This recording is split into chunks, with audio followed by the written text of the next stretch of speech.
Standing tall through the Tennessee landscape is a place poised on the northern tip, ready to host another duel once again. The world's fastest half mile brings the next challenge for a field looking for glory as we welcome you to round 12 in season 4 of the 4-Wide Racing Cup Series, live from the virtual Bristol Motor Speedway in Bristol, Tennessee. Getting set for our fourth and final trip to a short track in this regular season on MaxSpeedTV, where alongside Francisco Bacchiao atop the broadcast booth, my name is Kenneth Bueno. We have taken a couple trips to some short tracks that hasn't been very close clumped up together, and now we got Bristol Motor Speedway, a very interesting place on the schedule, Francisco, because it's the final chance we get to head to a half miler or even track slightly larger in a short track for the final time in this regular season, which means if you're any driver trying to punch yourself in the playoffs or maybe make some headway going into the championship run, tonight's your chance if you're a short track king. Yeah, up atop of the world's fastest half mile, we come off a stretch of road courses and speedways, and we got a bunch of mile and a halves coming up ahead before the playoffs begin. So this is the last real opportunity to get a feel for a short track before the playoffs do arrive. And what a better venue than at Bristol Motor Speedway, just over half a mile in length, concrete surface, and we know what we expect out of this racetrack. It's chaos, but also some very hard and tough racing. Not the dirt side here. We're going to be on the concrete surface, and we saw last season, I believe it was Austin Reed, he was able to take the victory. We'll see if he's able to do that here tonight. He is the defending race winner of both Bristol and the most recent winner being at COTA on that last lap pass, Kenneth.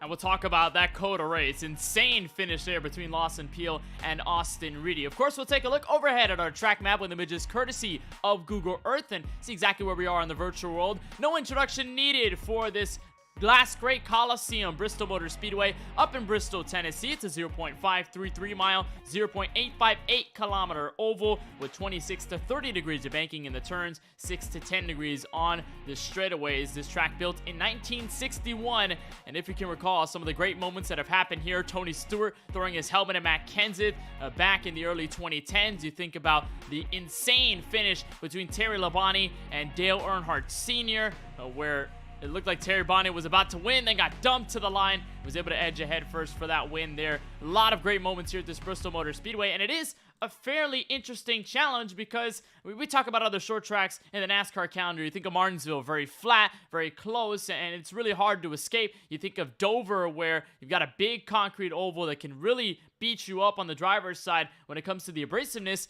And then you've got Bristol, which is kind of the best of both worlds. You got the concrete asphalt surface that can roughen you up a bit, got these large banking corners, and then, of course, this track very short like Martinsville, so close quarters is pretty much inevitable here. Yeah, you're very rarely going to be able to have an opportunity to breathe, and usually it's going to be on the short run. If you get a good enough lead, you're going to breathe before you encounter lap traffic. And we saw last season when we ran here under the sunlight, that was something that a lot of the guys were facing. We had a decent run there in the middle portion of the race, and we saw guys like Brian M. Smith who were navigating their way through lap traffic. And lap traffic, if we get a long run, Kenneth, here, it could play a factor. It's always a factor when we come to Bristol. The lap traffic is always significantly slower than what the leaders are able to do, and picking out the lines, because if you have the lap car going to the bottom, it might restrict the guy in second place who's trying to attack the leader. But if the lap car goes to the top, the leader might have to change his line, or the lap car kind of holds his own because the guy on the bottom can't go all the way to the wall. So it's always a dilemma, especially if they're side by side. If you got two lap cars in front of you side by side, you may as well kiss whatever advantage you have goodbye, because you are going to lose a lot of time. But if that's not the case here tonight, if we don't encounter lap traffic for the most part, then it's going to be a little bit easier for most of these guys, but I wouldn't put it past it.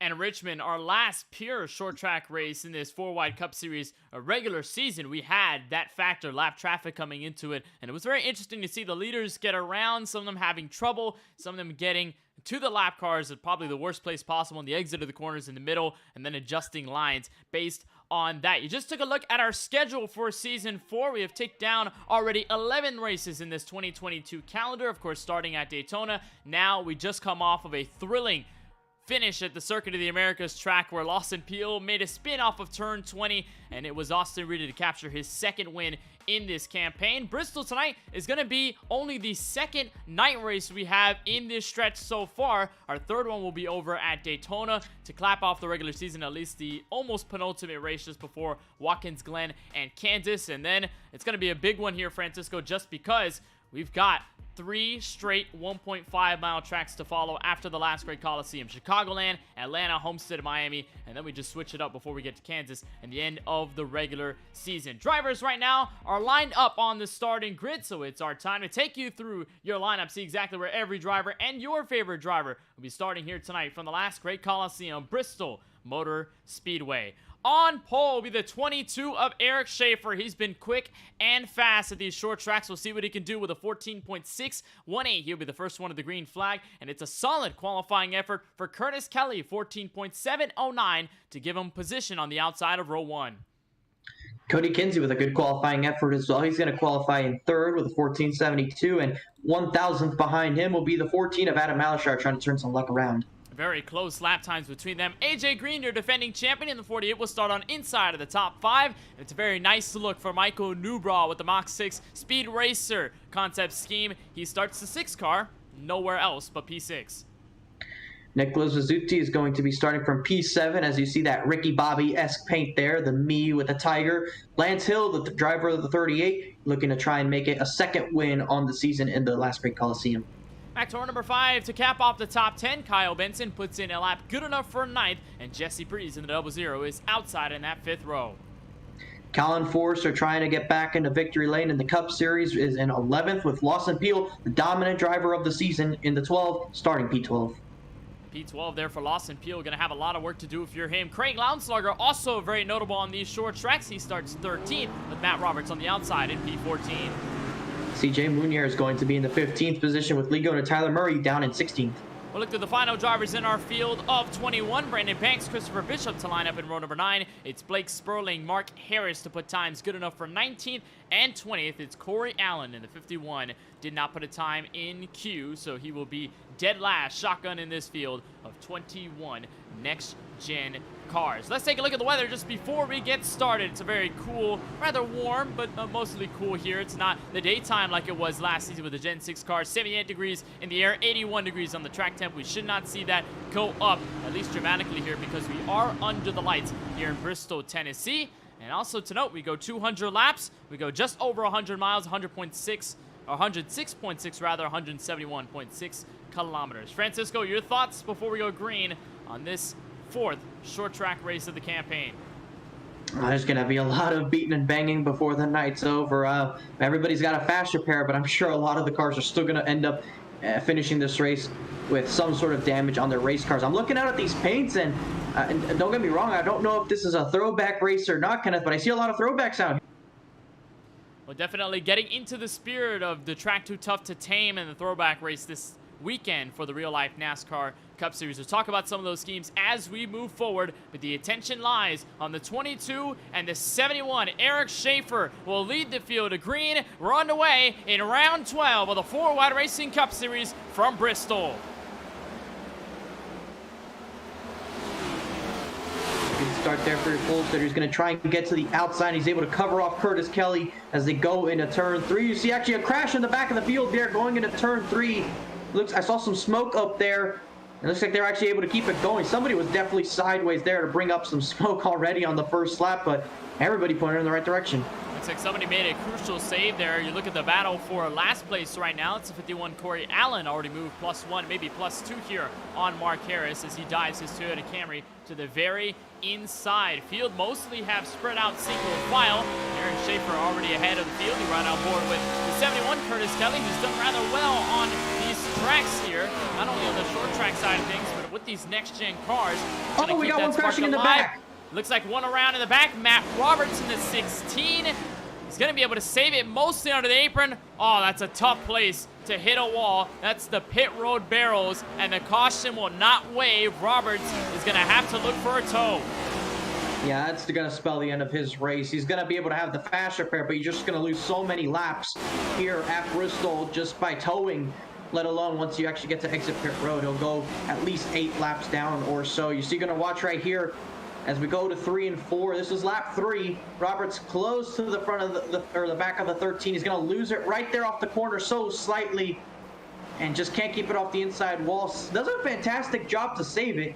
And as he tries to recollect it right there on that transition on the apron, slides the car, and very unlucky to get stuck in the barrels. Insanely tough there for Matt Roberts, who's already going to go 4 laps down as a result of that incident. We will stay green as the incident with the 16 happened on the apron. Meanwhile, we'll focus back to the battle for second. Looks like Adam Alashar has rocked the middle lane and is trying to peek in on P2 here with Curtis Kelly trying to hold some defense up. It looks like it seems to be okay for them. Top 4 also, Francisco, have spread themselves away. It seems to be a solid gap between AJ Green, who's in 4th, and Lance Hill, his teammate, who currently racks up the top 5. This is a look at the distance, just shows you how quick these guys are in the opening 10. Yeah, it didn't help that Cody Kinsey, who had started up in the front, kind of was running the top and holding these guys up just a little bit because he's been passed by all of them. You see him a little bit towards the end of that shot, getting passed once more, almost falling outside the top 10. Not the start Cody Kinsey's wanted, but you see the pace difference there. Everybody just able to go by.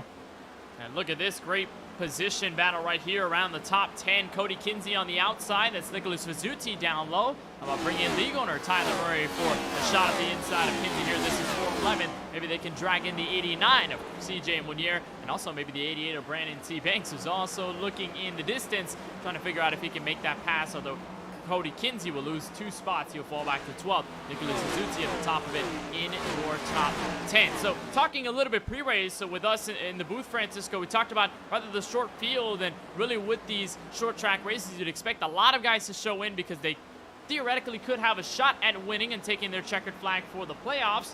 It seems as though we don't have a very large field here tonight, so maybe could give us a chance at some long green flag runs as Alashire ducks underneath the 71 of Kelly once again. And we have a car that was going slow. One car around, right in front. That was near the leader. One car slamming in the outside wall. It looks to be AJ Green in trouble. Caution comes out, lap 15. Well, wow. Who said the jinx was dead? And I was getting ready to point out a separate incident of its own that didn't bring out a caution, and that included the Corey Allen machine. He was able to pull it over to the inside and stop the car on the apron and was going to call it a quits for the night. You'll see right here with AJ Green, a troubled car up there. That's Matt Roberts. He came back out on the racetrack. Yeah, Matt Roberts in trouble again as he was trying to pull out. It looked like just a couple of laps after he had ended up back on track after hitting the pit road barrels on the opening laps of the race. You'll see he was just in front of the race leader, Eric Schaefer. You got to think how dangerous this could be. As we'll take a look again, I think it was out of turn 4 where Roberts had the troubles here off of the corner. I think right about there, the car will snap, loses it, chases it for the wall, tries to bring it back up. Schaefer is lucky to get by, so is second and third, but AJ Green not so lucky. Yeah, and almost getting into Lawson Peel afterwards was the AJ Green machine. But it's the exact same issue Matt Roberts had in both of the circumstances. At the start of the race, there you see Corey Allen had some contact earlier. You see some damage on his race car, and he was going to pull it over and call it quits. And just as I had seen that, that's when the incident with AJ Green had been going on. So a lot of stuff going on here at Bristol. But despite that, Kenneth, I think that was one of our longer opening runs to a Bristol race in this series. Yeah, very long run here at Bristol, and I believe way longer than our last trip to a track sort of around half a mile, if you can count a Richmond Raceway, although that track is a little bit longer over in Virginia, but we had a lot of cautions in that race as well. Came down to attrition, and we had an insane finish near the end where AJ Green went to victory ahead of Colin Forster after exhausting all 3 green-white checkered attempts. So a pretty long run here, and it just got a lot of guys into the rhythm. I think if you're at a short track, that's probably the best thing you could ask for. You would want at least a semi-long green flag run to happen, because then you can really gather, okay, where am I the fastest? Where am I losing time? How do I really feel with this setup in race condition? And what can I do to improve later on? So I think this run certainly taught a majority of the field what they need to know here, so that when we get the green flag once again, they can try to adapt and maybe work to get some things better already, and maybe make some quick diagnostics early at lap 19 further on. Yeah, sometimes the run that you want to go green flag the most is the opening run, and the reason I say that is because it gets you into your rhythm right then and there. Because if you have a cautions early on, or you have certain things going on in which you can't get into a rhythm, it just affects you the rest of the race. But if you can get into that rhythm early, you might have several cautions on later, but the fact that you already had that run under your belt, it keeps you ready in case you get another one later on. So I think even though they were able to get just about 15 laps or so, it was definitely better than getting usually what ends up being is 5 or so at the start of the run, and now they're going to be in a bit better of shape. And there you see right there, we got the 1 to green. Eric Schaefer's going to choose the top, and I think that's going to be the theme of the night, Kenneth. You might see the leader basically choose the outside on the restart all night long. It's just such an advantage. When you are the leader, you usually have an advantage, but especially here when you have the top, you make the straightaway all the more straight because of where the restart zone is. It's basically right on corner exit. You force the guy on the bottom to have to not just wait on you, but he's still kind of turning the car. He's in a very tough spot with the transition, and it makes wheel spin very easy from that inside line, and it just helps the outside a whole lot. So if you're fourth, chances are you might end up at second.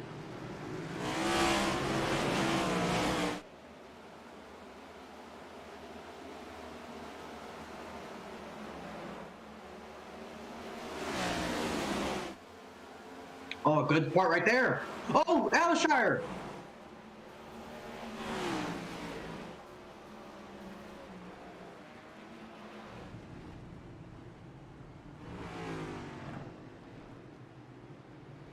A big one. There was a big crash, Kenneth.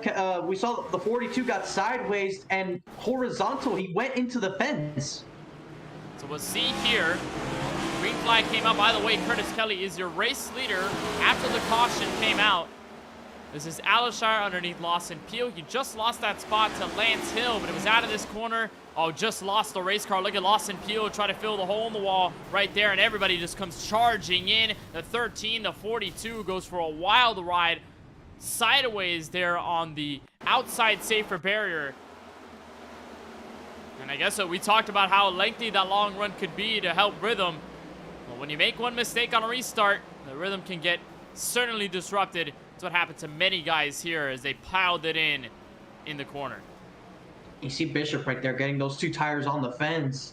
It's not exactly what he was hoping to do on this restart, I can guarantee that, but it looks like it's a similar mistake to what we saw with Matt Roberts. On corner exit, the 14 just gets a little bit loose, but he overcorrects it, and obviously on a restart, the whole field stacked up, and Bishop nowhere to go, just didn't see that happening, and right there, look at that. That is not the sight you want to have inside that race car. A couple seasons ago, Kenneth, we were talking about this. This is the site of the Olympics tryouts. I don't think these guys want to do that. The Olympics are still years away. Oh, don't even try and string that memory. It was ARCA. It was 4-wide ARCA last season, and I think we were still on a streak of cars going airborne at least once at tracks that we would not expect them to go airborne at. Usually Talladega, Daytona is usually the easy answer for cars to go up without 4 wheels on the ground or even 2 wheels on the ground. And then in the ARCA series, we had short track races where they would go up and over. We had 1.5 mile races where they would go up and over. So hopefully we don't end up in a NASA tryout scheme like we were just 1 season ago on the ARCA side of things. The caution does come out, and that was a really pivotal move there, Francisco, because despite being on the inside and despite letting Schaefer walk away with it going to turn 1, Curtis Kelly found a surprising run out of turn 2, ducked his nose down low, and the caution comes out, and he's our first lead change of the race. I have to think that Schaefer maybe made a mistake in 1 and 2 because he ran the outside, and usually when you get clear of the guy, you go directly to the bottom, and because they're going to run the bottom as well, it kind of negates it and takes away any sort of advantage they might gain from running that inside lane. So I'm not sure if Schaefer maybe made a mistake or coupled that with running the outside, and it exacerbated it even more because we saw Kelly right on his tail and going to the inside off of turn 2, and obviously it allowed him to end up taking the race lead. And you see a lot of guys aren't taking their fast repair, Kenneth, and I think it's probably a good thing, even though they don't have front clips on their race car, because it's not a track that's power dependent. Even with all the downforce you got on this with this race car and the diffuser, you don't lose too much by being down on horsepower because of the fact that you have such short straightaways. So these guys are trying to save their fast repair only if absolutely necessary, and I don't blame them. I mean, how many times have we seen modifieds win here? We've seen a lot of those, and of course, We've seen the phenomenon here at Bristol Motor Speedway where when you get a front clip whipped off your car, chances are you're faster than when you have a clean race car. So it's a weird thing to see, but it just shows you how relentless drivers can be and how much speed you can still carry despite having a lot of damage on your car. We got two clean race cars up at the front of the field, and it's a sluggish restart for your pole sitter, Eric Schaefer. He's going to immediately give way to the 71 and maybe even the 12 of Lawson Peel for a second. Curtis Kelly leads the field off turn 2.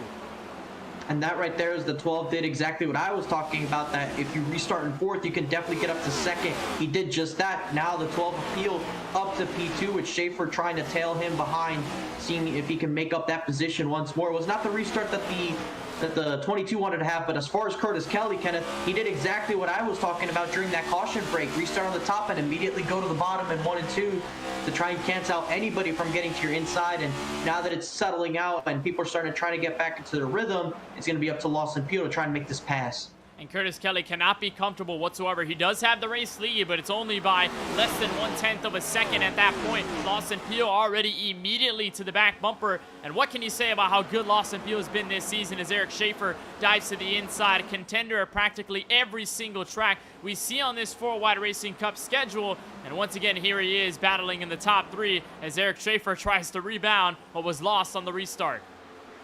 Yeah, that bottom is going to be tough to make up positions when you got cars lined up on the top like that, because if you get clear of the 12, which the 22 is, you got another car right there getting ready to fill that gap, and it's just a constant mess of not being able to use up all the racetrack. You lose momentum. You can't really get up there. You see guys actually getting close to the wall. I think Peel maybe got into the wall. Curtis Kelly is loose. Here comes Schaefer now for the lead. Schaefer down to the inside. Oh, Kelly hits the wall again. He'll give way to Kyle Benson, who stooped to the inside, but Eric Schaefer takes back the race lead at lap 33, and this is a fantastic run for positions 1 through 5, because it's not over. Lance Hill is starting to emerge out of the picture.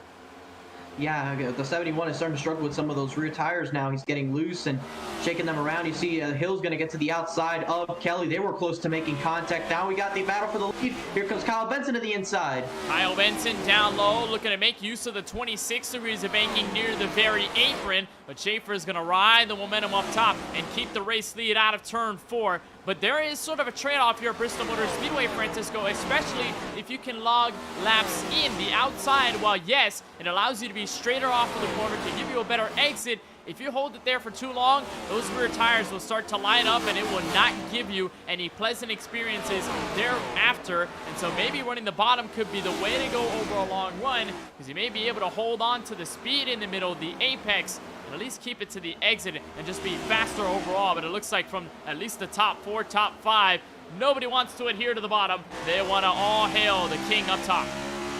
Sometimes running a certain line depends on what part of the run you are. If it were up to me in the short run, you'd probably want to run the very bottom, maybe into the middle portion of the run before you really start swing up top. On a long run, you definitely probably want to go up there because there's just no grip on the racetrack.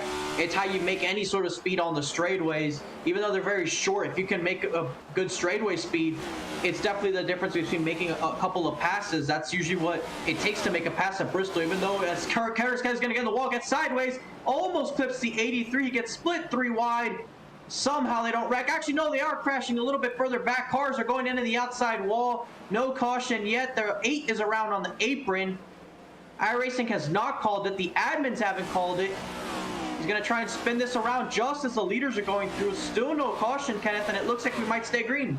We will stay green, but it comes at the expense of Tyler Murray, who goes around, and it all started there. Curtis Kelly had got dramatically loose and almost spun the car, ping-ponged off of a couple other competitors, and just led to a whole domino effect, which led Tyler Murray to go for a spin. And somehow, some way, he keeps it underneath the apron.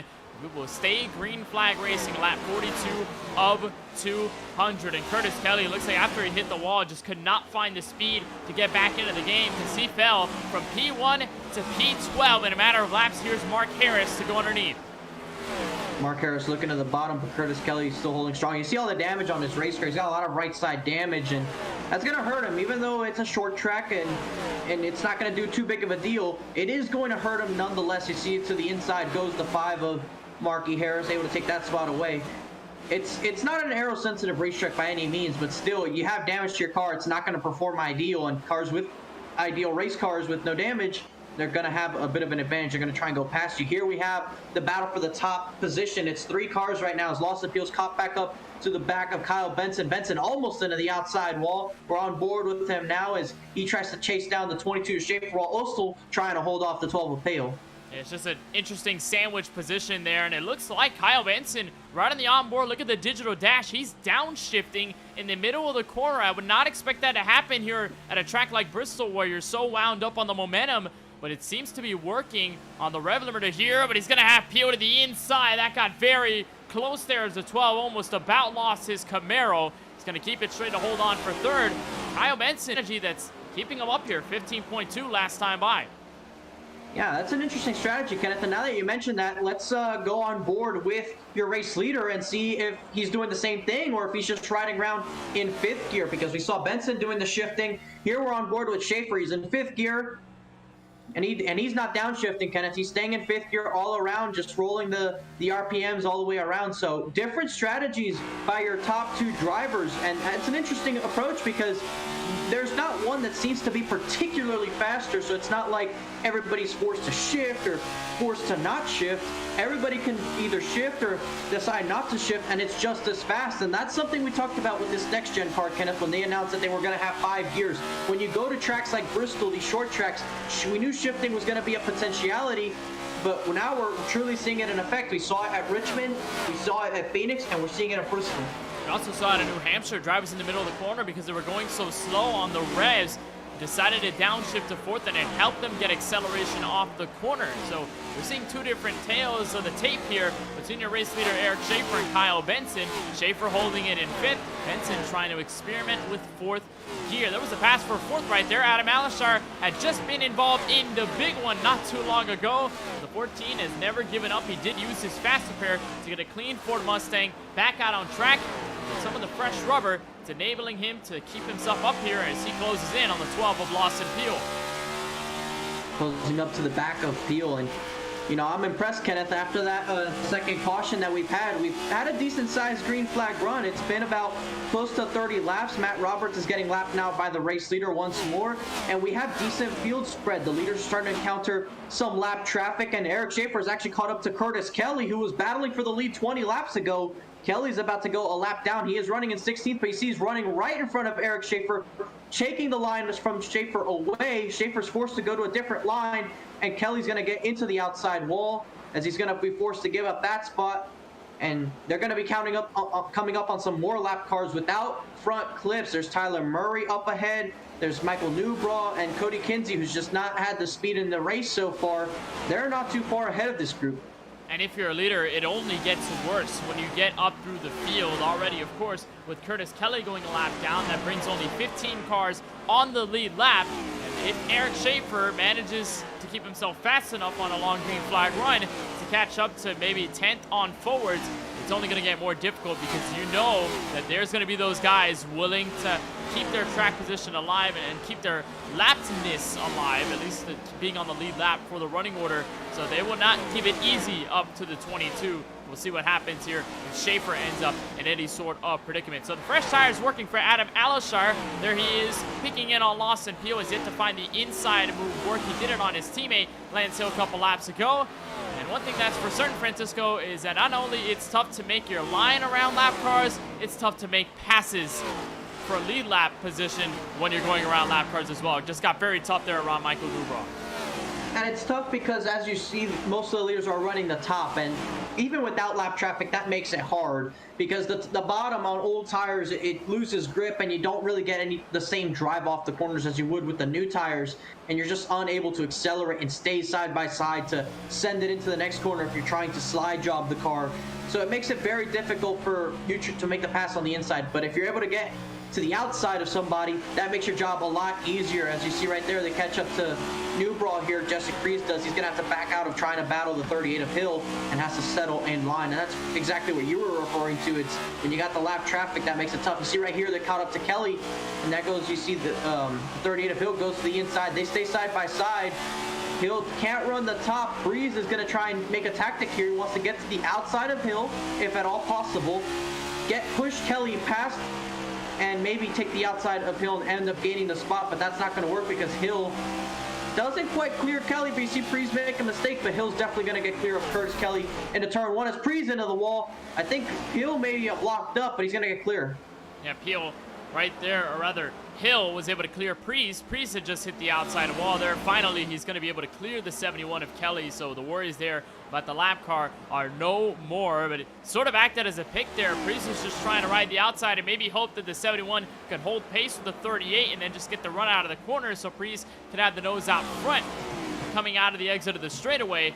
But in fact, it worked in opposition there. Hill was able to use that 71 as a slow down marker to that 00, and Preece will still keep his position, will not gain one on that front. Adam Alashire is still trying to get to the inside of Lawson Peel, and he just cannot do it. It is so difficult for him to hold that bottom, and you'd expect with 24 lap pressure tires, it would be an easy breeze for him.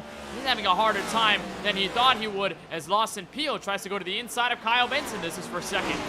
And he almost got clear, Kenneth, and was able to slide up for a brief second. And right there, he clips the apron. That's not going to help him at all. Benson clears him back for that second spot. Peel almost into the back of Benson there in the middle of 3 and 4. That's going to invite AJ Green now to the bottom. And you mentioned 24 lap pressure tires on that 14. It sounds like a lot, Kenneth, but 24 laps here is not a lot. So it's going to give you an advantage, but it's not as big of an advantage because usually the tire window here is very close to 150 or so laps. So 24 laps, it's just over about 10%. So if you translate that to a mile and a half, that's usually about 5 or so lap pressure tires. That's sort of how the math will work out on that. But Peel's back to the inside of Benson. Benson tags the wall, but Peel had his own moment. He's going to lose the third spot now to the 14 of Alashire, who got to the outside. And that's what Alashire needed. Just tried to work the inside, couldn't do it, and then I guess was just hoping for the opportunity that Peel would go to the inside, would get a little bit too greedy underneath Kyle Benson, and then check himself up dramatically, and it allows the 14 to step into third. So maybe watch out there as for the Mahindra Ford Mustang in the same paint scheme as Chase Briscoe when he went to victory lane at the Phoenix Raceway in the real-life 2022 NASCAR Cup Series season. That's Michael Newbraw there in the 6th, who goes another lap down. He's 3 laps down on the racetrack. It has not been easy for those guys who have held on to the faster pair, and near the end of the race, it may not work out in their favor. How about a nice battle from 11th on back? This is Colin Forster, who's been roughened up the Winval machine, the Chevrolet Camaro, trying to hold off Blake Sperling. He's got a rather clean 0-1 Camaro here. Craig Launslugger, Cody Kinsey behind. Long train of cars here for position. And you see just in the back of that shot right there, it's your race leader. So in a couple laps time, Eric Schaefer's going to catch up to this group and try and put them a lap down. And there you see the 93 of Cody Kinsey. He has a clean race car and just hasn't had the speed in the race. He was qualified third and immediately was getting passed by everybody, Kenneth. So it's just not been the night he was hoping for in the race. Had good hot lap speed and just unable to translate that into race pace. He's outside the top 10. It hasn't been the greatest race for Cody Kinsey, but it's a beautiful paint scheme on his 93. And you mentioned it, Francisco, that some drivers getting into the throwback spirit tonight. Cody Kinsey is certainly one of them, sort of reminiscent of Dave Blaney's old Amoco cars back, I believe, in the 90s there, where he used to run a Pontiac. I think it's a different style of paint scheme, but it's usually the same vibe with the same sponsors, same colors, and that same gold 93. But he will get slightly turned by Blake Sperling, and this should, without a doubt, bring us a caution here, lap 79. He parks it just shy of the racing surface. The field will go around him, and race control nor iRacing will throw the yellow until now. Caution out of lap 80 for Cody Kinsey. Yeah, and they manually threw that one out. Kinsey was waiting for a gap to try and be able to safely reemerge, and that wasn't the case, so Murray decided that that had to have been a caution. It was unsafe to have him there, and it wasn't, Kenneth. You saw him sitting on the racetrack with the back end sticking out. Anybody makes a mistake off turn 2, and they're going to see a big 93 in their way in trying to save that race car. And we saw it right as it was going on. It's going to happen off of turn 2. Forster ahead. You see just behind him after he tags the wall, he gets hit from behind and gets tagged twice, almost saved, and then once more sends him around. And see right there the back end sticking out. Not really enough for iRacing, but that's definitely a dangerous spot on the racetrack. And right about here they decided it was worthy of a yellow flag because it was not safe to have those guys out there. And we're going to see pit stops here, Kenneth. These guys have been on 80 lap tires for the most part, and they're going to get rid of them. here comes the field. Eric Schaefer has fallen back to 8th via the pit stop. Everybody else in front going to take their trip down for pit road. So not a huge shakeout out of the top 3, top 4, really. It looks like the biggest loser might have been Lawson Peel here in 14th. I think they have the different pitting stretches there, Kenneth. I don't think they have the single pit road. So wherever your pit stall was located, they went and pitted on the side of the racetrack that your pit stall's in. So I think Eric Schaefer may have just kept the race lead since everybody else would have waited the next lap to pit on the backstretch. So yeah, that's exactly the case, because you see right there just the lappers in front of Eric Schaefer. And normally if you have the single pit road in 3 and 4 right there, you'll normally find there to be a blue line that wraps around the apron, and we don't see that here. So the dual pit roads are being used, so that means you only go to pit road where your pit stall is located instead of entering where you normally would on turn 2 and exiting right there in turn 1. And that can get very confusing too here at Bristol, because you have 2 different pit roads. You have to kind of remember what side of the racetrack you are on, your pit stall at least is on. And if you've talked to real life drivers before, and even drivers in the sim, it gets very dizzy to run so many laps here, green flag racing around Bristol. And then sometimes you get a blink of an eye and you don't really know what straightaway you're on, whether you're coming out of turn 2 on the back straightaway or coming out of turn 4 to the front straightaway in the start-finish line. It can get very confusing over a while when you're really not paying attention to those minor details.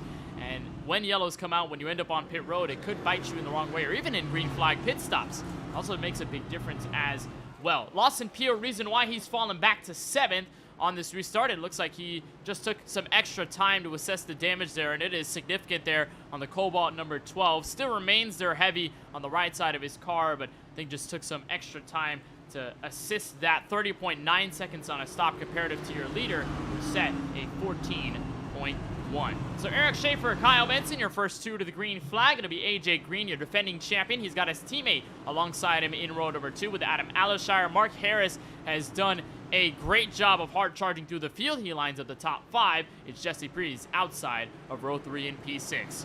Pace cars off. Lap number 85 will start. 84 will come to a close. Eric Schaefer with a convincing jump to turn 1. We're back under green for the last great Coliseum. And a good start there for the 10 of Benson, who's able to solidify the 2nd place position. And he's going to get clear of that, trying to hold off AJ Green, who's now battling with Alishire on the bottom. And Alishire is now on the equal tires that he saw from the beginning of the race, no longer on that slight advantage, but he's trying to make that bottom work, and it's working for him now as Green tags all just a little bit. Right here, the 14 should have a good shot, and a great run through the center of the corner, actually, for Green, who's going to get very close. And it looks like, I think the 10 had a bit of a moment there off turn 4, because he saw him swivel down to the bottom of the racetrack. There you see him right there, lost a lot of ground to your lead, so Schaefer has a comfortable lead at the moment. Chased it down low, and it looks like that lost him track position. It almost lost the car there coming out of turn 4, so it brings Adam Alishire into the mix to prey on the 10. Has not been able to make the pass complete though, so he'll stay behind, hit the reset button. He'll try it once again as he's already cleared his teammate in the 48. So majority of the field single file. How about Colin Forster underneath his teammate Lance Hill, trying to make a move here on the 5 of Mark Harris. And if you can tell, the 99, the black, white, and yellow windbound machine, has already used a fast repair. Colin Forster with a clean Camaro out on the track at lap 89.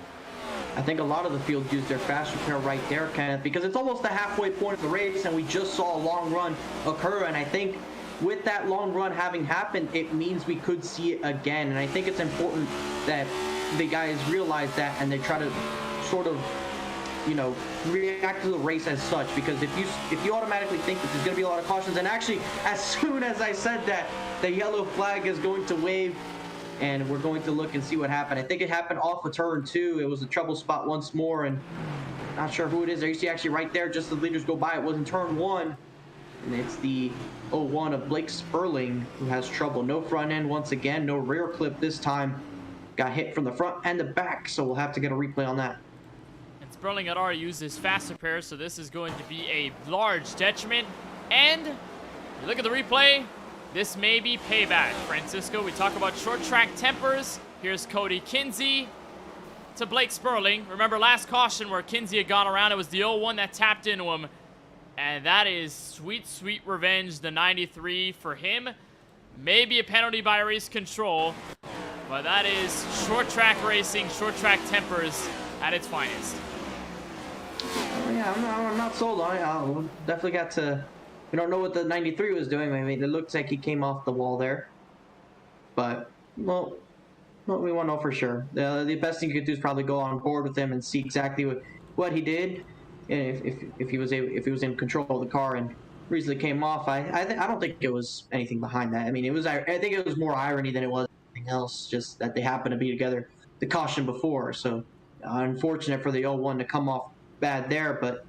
And I was just talking about the long run, Kenneth, and immediately the caution flag comes up. But I think it's important to mention that long run because of the fact that if that run had stayed green flag for another 20 or 30 laps, we actually wouldn't have been that far away from green flag pit stops. And it's crazy to think, but that was exactly the case because most of your leaders hadn't pitted since the start of the race. They hadn't come down pit road at all. They had been out on the racetrack for almost 80 laps. And the fuel window here is 75%, which is usually 150 or so laps. So that translates to about 110, maybe 115 laps. So we weren't that far away realistically from green flag pit stops if it stayed under the green flag. And from when they pitted, it was going to be close on making it on fuel. I think this caution is going to help big time. I don't know if it'll put them on the plus or not, but if we go green from here on out, much like we did in that last run, it's definitely going to be something to think about. No doubt about it, though, any caution does help when you're thinking about the long-run game because you have the chance to hit the clutch and save some fuel, and even if that isn't going to do the biggest amount of numbers for you when it comes to trying to make it to the checkered flag, it is going to help you more often than not, and there could be the chance where you get late in the race, fuel situation becomes a problem for many, and then they kind of think, oh, wow, hindsight 2020, I probably should have tried to save a little bit on these cautions while I was going so slow. I want to apologize. I might have been a gold medal instigator there with Cody Kinsey and Blake Sperling, but it's a short track. It's Bristol. They got into each other the previous caution, so you could put that out into the universe. Don't want to say that Cody Kinsey did that on purpose. We don't know that for sure. Let's look at the 93 coming out of pit road. Blake Sperling is still on the track in pit road, about 5 laps down, of course, getting the damage assessed there on his Camaro, which is severely beaten up after that last crash. So I do want to apologize. Not going to immediately say that it was Cody Kinsey's intent. We don't know that for sure, but it is very coincidental to see them both get together in past 2 cautions. Maybe he was looking for just some slight payback and it maybe went worse. Who knows? I'm not going to try and make some assumptions. We're going to get ready to go back to green flag racing, and we are 4 laps shy of the official halfway mark of tonight's Bristol race. So we've gone a far way with the amount of cautions we've had. Pace car makes its way down to pit road. It'll be Eric Schaefer in the 22, Kyle Benson in the 10, and once again, Eric Schaefer leads the field back to turn 1. Clear for the race lead. Kyle Benson working down low. It's been a good restart for the P2 the last couple times, and they've been able to take the lead once and maintain second, so it hasn't been a big loss for restarting on the inside from what it normally is, and a lot of the field able to kind of get clean, go single file for the most part, a couple side-by-side through the middle of the field on back, but for the most part up in the front you see single file, and Benson are all over the back of your leader. Benson trying to put as much pressure as he can on Eric Schaefer. He was on board with AJ Green, and he is one of the defending short track winners at Richmond. He was able to beat his teammate Colin Forster in the last green-white checkered attempt, nosed ahead of him at the timing loop, and that's what gave him the win. And he was actually the first driver in the season, it looked like, to win the ARCA race at Richmond and then win the Cup race the very next day. So AJ Green trying to replicate some of the short track magic here with this Ricky Bobby inspired number 48 here as he holds into third and actually sets a time miraculously close to the leaders, although that time he was just a little bit slower by 10. He wants to go fast, Kenneth. He wants to go fast. He wants to get up there and challenge for the lead. He definitely does, but he also wants to create some beef as well. I think it says, I want beef on the back end of that Chevrolet Camaro. We'll get some confirmation here. Adam Alishar, yep, there it is. Quote, I want beef on the 48. And AJ Green doing a solid job after starting pretty far in the field. Doing a good job here to settle into the top 3 as Kyle Benson is falling back here on your race leader. And there hasn't been too much of a shakeup here for P1 out on the racetrack. Here's a look at some nice guys through 6 on back. There's Mark Harris in the 5. He was the winner earlier this season at the Auto Club Speedway. The 00 Jesse Priest behind him. Lawson Peel follows suit. Colin Forster, Lance Hill in that group. It's a very tight-knit pack here for about 6 on back. Nice to see! Mark Harris though slams into the outside wall. Colin Forster, Jesse Priest in it. Lawson Peel made the slight contact, and it was quick and away. There's Nicholas Vizzuti into the wall as well, and the caution comes out at lap 105. I don't think I can call any situation of nice battles on the track here. The jinx is too real right now. Yeah, we should probably not do that anymore. It's gonna result in stuff like this going on. But here we are. Marky Harris was in front of this little train that he had going on behind him with Jesse Freeze, who had just struck the outside wall. You see Lawson Peel making the dive to the bottom. Slides all the way up, gets into him. Freeze spins off the corner on his own. So that was a separate incident because I don't think he made contact with Peel. We're going to watch this again. You see Peel slides up the track and Freeze loses it on his own, and that gets the rest of the cars involved. As a look at Curtis Kelly, who had nowhere to go, just stuffed it in on the inside to Jomier with the same problem here. And I think in that situation, Peel was just trying to go for a slide job and then clear himself behind the 5 and just make sure that he can at least make that move for position behind the 5 there, where Jesse Freeze had just struck the outside wall. You take another look at it here. Better angle. 00 goes into the wall. Peel tries to make the dive, and I think he thought he was clear. It's just that Mark Harris was there in the wrong place, wrong time. He got into him. Colin Forrester, so tough to see him into it. Same deal for the 75. Craig Lounslugger has taken a beating tonight. That 13 has not been the cleanest. He's been one of the most unlucky drivers here at Bristol so far this evening. And once again, he gets tallied into a caution on lap 107, just after the halfway threshold, as the 13 actually will find a saving grace. He ends up keeping the faster pair, so the good news is still alive there if you're Craig Lounslugger. But just a big crash and taking out many solid contenders on a route there. Colin Forster, he used a faster pair, so he's going to have to stay down pit road to get some of the damage fixed. Mark Harris also in the same boat here. Nicholas Suzuki in the same category as well. So it's just a really tough incident there on the straightaway for all of those guys combined. Yeah, it's kind of got in the way of those runs that we had been seeing, and it looked promising. I sure hope this isn't what the second half of the race looks like. I hope it looks more so like that first half. We had some really good battles and clean racing there for the most part, Kenneth. It's some of the cleaner racing that we've seen here in Bristol. And one of our longer runs that we saw it go green flag for close to 60 laps. That's up there definitely for one of the longer green flag runs we've had at this racetrack, which is nice to see. And like I mentioned at the start of the race, that after Bristol, we have a couple of speedways coming up, namely Chicagoland is the next track that we'll be going to. Then we'll be going back to the Atlanta Motor Speedway, where AJ Green saw the championship in his hands last time we visited. We'll be coming down home to Homestead Miami Speedway before going up north on the East Coast to Daytona, Watkins Glen, the last road course on the schedule before ending the regular season in Kansas.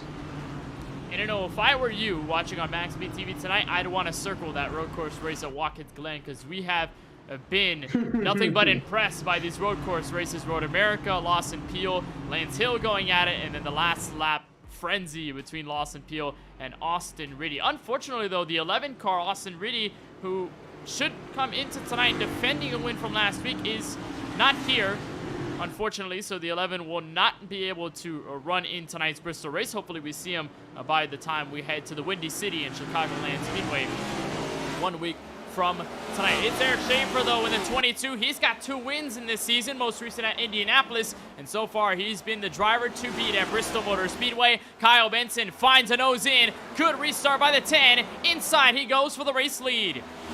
To the inside, and the inside's been a tough spot. He got a good launch, but Alishar is going to be there ready to fill the gap if he can't make this pass complete, and it's going to leave a train on the top, not allowing the 10 to get through. You see Schaefer gets clear, but the 14 is going to get ready to fill the gap, and there you see it right there to the outside of the 10. Battle for P2 now, as he can't quite get to the inside of the 22 anymore. He's trying his best, but if he can't prevent, he's going to make contact. Into the inside wall goes Benson. He saves the race car. No caution's going to come out. And he's going to try and continue on going, Kenneth, but he's got a lot of front-end damage. That's a hard hit for Kyle Benson. Fortunately, he did not come back up the track. But that is going to be a severe shunt to the 10's run at the race lead. Here he is underneath Adam Alishar. The slight contact made. The hit to the inside safety barrier. He kept it straight, kept it out of harm's way. But Benson has now fallen dramatically to 14th, trying to pick the pieces back up. And it looked like there that I think he was trying to exit with the 14, but I think Alishar didn't exit all the way next to the wall, and I don't think Benson was expecting that, probably thinking the 14 was going to be higher off the corner. and kind of gets right into him because he was lower on the racetrack, and that's how you end up with the 10 going to the inside wall. So a tough break there for the driver of the 10, but he's going to try and hope that a caution comes out before the end of this one. Use that fast repair and try to make up the positions right then and there. Here we see Brandon T. Banks, who had a solid 4th place finish last week at Circuit of the Americas, Kenneth, and he has a potential top 5 run going here once again. And he also may have a potential hard charger award. He started 17th tonight in this Bristol race and already up to the top 5. So what a race it's been so far on the short track for last season, or one of last season's Championship 5 driver lineup at Atlanta Motor Speedway. So you're going to see the Geico machine doing well as he's holding some defense here on the 38 of Lance Hill. So everybody single file once again. We haven't really seen another battle for position out on the track. Here's Curtis Kelly. He's coming out of pit road or going in. Seems to be more damage to the Ford Mustang. He's got no front clip. He's going to bring it in on the backstretch pit road. I think he went on the front stretch, forgetting which side of pit lane he's on, but he's right there on the racetrack trying to see exactly what happened. And this was before the incident. You can tell because he has a front clip. So far, nothing. He gets into the outside wall and goes hard into the inside wall, and he's gonna keep it in the right direction.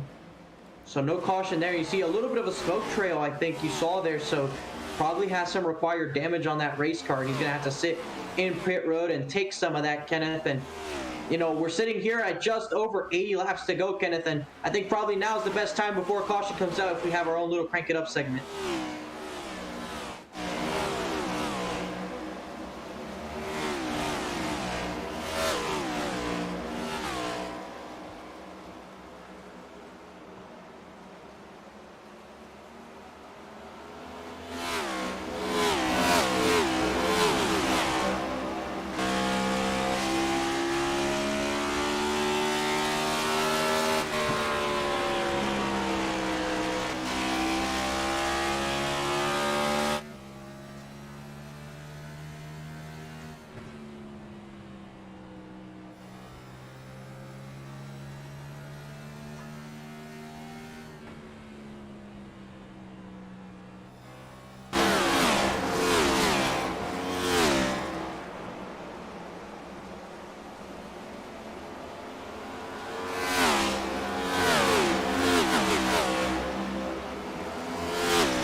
Caution flag out at Bristol Motor Speedway. Heard some crashing. And we're going to try to find out exactly who it might have been, as the field will slow down. And we end up under yellow once again. Maybe Mark Harris, the victim this time around at lap 127.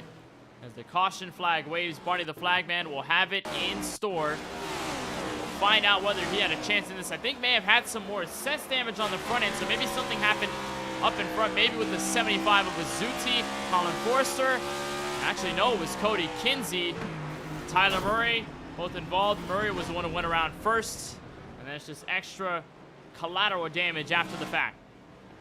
Yeah, unfortunately, a tough break there. Just had nowhere to go and gets more damage on his race car. Not been the night he's wanted. Murray's been struggling all night. No front clip. Gets into the wall. Kinsey has nowhere to go. And that's going to do him right then and there. And we have pit stops, Kenneth. It looks like Schaefer's going to keep the lead. Alishire gets his way in a second. Jesse Prees has moved his way up into P3. A solid pit stop, and it was only 10 seconds flat for the 00, so you could point out. I think that's 4 tires, though.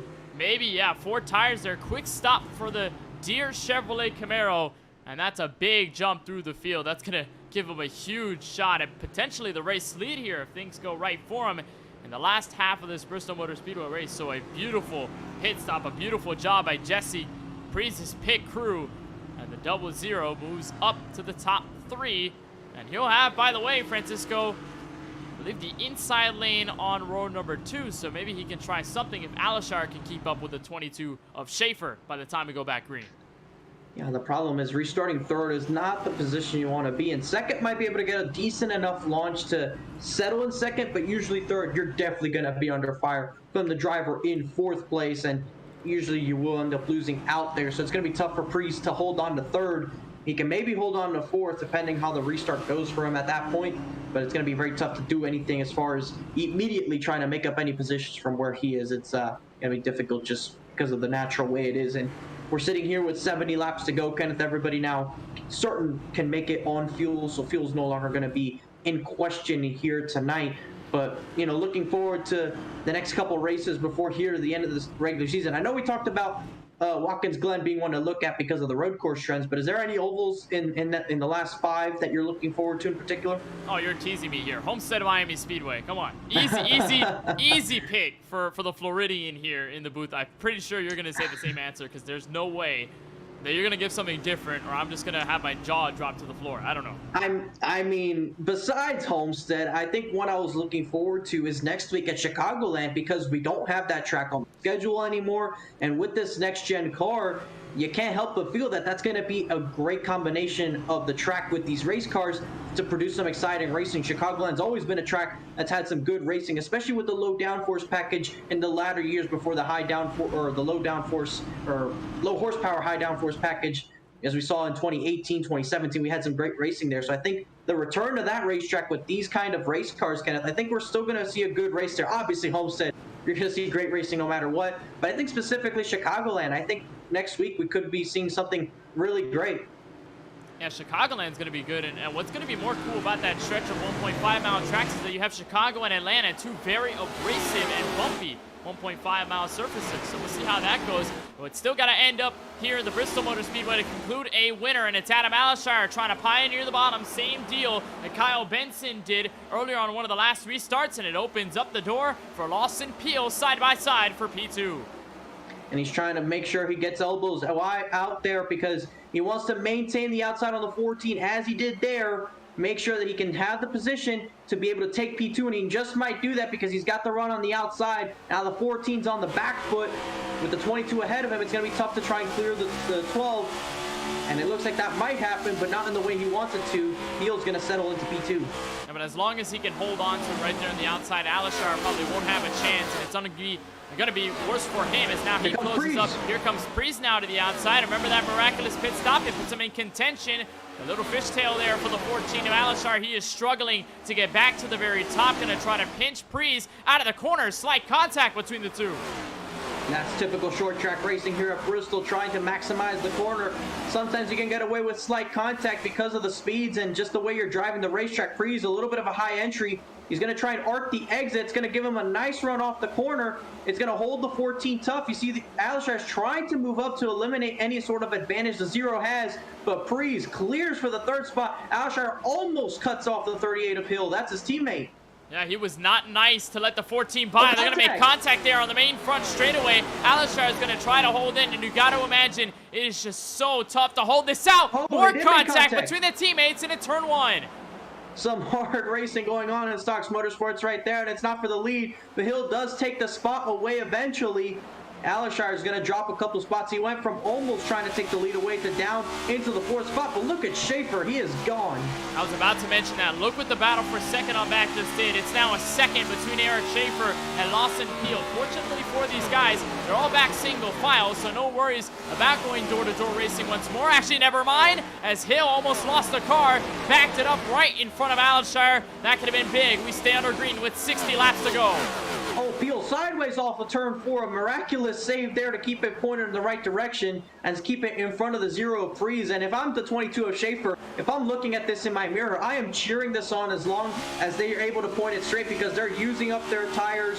They're racing each other. It's allowing you to pull away, give you all the advantage you need from here up to the checkered flag to potentially capture your 3rd win of the season, which that 3rd win would tie him with the man we're on board with right now, Lawson Peel, for the most wins on the season. And also to know, Lawson Peel has not had the greatest handling race car all evening long. Yes, he's been fast enough to hold in top 5, but he really hasn't been content. It looks like car a little bit too tight most of the time as he tries to hold off Jesse Preece. It's just another extra thing to worry about as the laps will wind down and as we close in on the final 50 laps at the virtual Bristol Motor Speedway. And you're right, Francisco, this would be his third win if Schaefer can get it done, but it would be his first this season at a short track. Remember last season how good he was at these very short track venues and just could not do it. I recall Richmond Raceway in the ARCA Racing Series last season where him and Kyle Benson went toe-to-toe on a restart, and Schaefer, despite being the most dominant all night long, got hit by Benson in 3 and 4 and lost the race and fell all the way down through the running order. Rockingham also performed dominantly and still couldn't end up with a win. If Schaefer could do this tonight, it would be the saving grace after what's been a tumultuous ride at these very short tracks, and Schaefer can prove all of the skeptics wrong if he can take it tonight.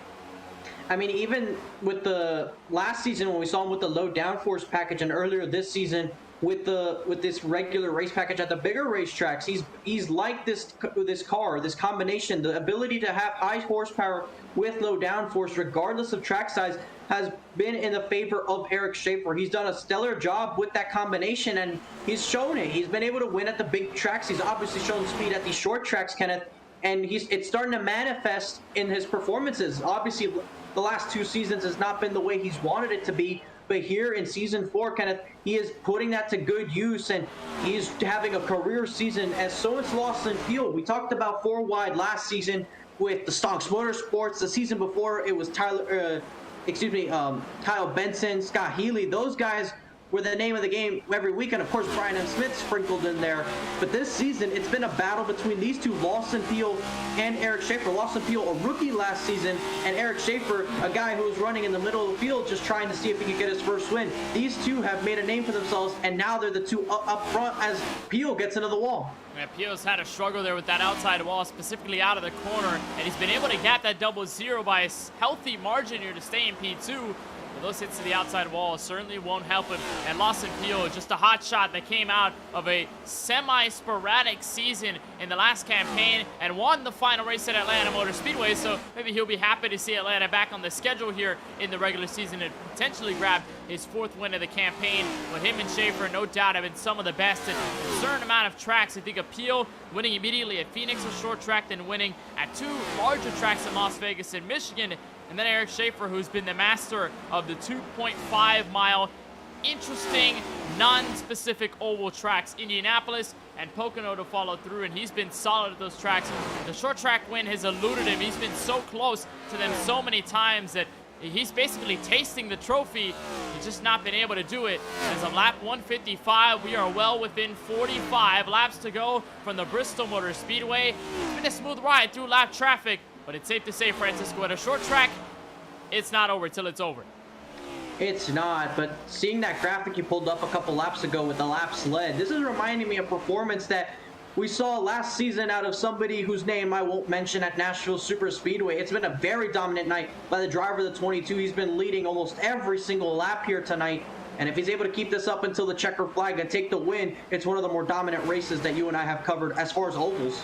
It's definitely true. Here's a battle for 6 on back. That's AJ Green leading a train of cars. Brandon Banks in the 88. Kyle Benson, who has since moved back to 8th rather.